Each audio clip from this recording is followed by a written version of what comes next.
તો ભારે વરસાદને પગલે નવસારીનો દેવધા ડેમ ઓવરફ્લો થયો છે। દેવધા ડેમ ઓવરફ્લો થતાં નીચાણવાળા વિસ્તારને એલર્ટ કરાયા છે।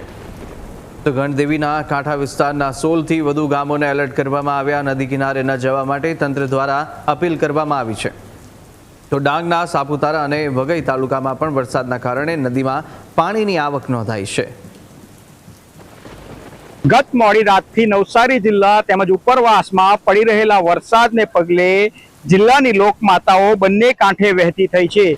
નવસારી જિલ્લાની પૂર્ણા, અંબિકા, કાવેરી સહિત નદીમાં નવા નીર આવ્યા છે। આજે તમે દ્રશ્યો જોઈ રહ્યા છો તે અંબિકા નદી ઉપરના દેવધા ડેમના દ્રશ્યો છે કે જે બંને કાંઠે આ અંબિકા નદી વહી રહી છે।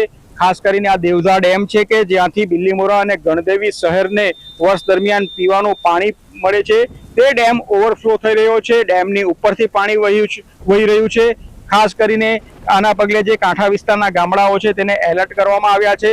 સતત વરસી રહેલા વરસાદને પગલે જે અંબિકા નદી ઉપરાંત પૂર્ણા નદીનું જળસ્તર પણ હાલ વધી રહ્યું છે। ઉપરવાસમાં પણ સતત વરસાદ વરસી રહ્યો છે, જેને પગલે નવસારી જિલ્લાનું વહીવટી તંત્ર સજ્જ બન્યું છે। જીગર નાયક, ન્યૂઝ કેપિટલ, નવસારી।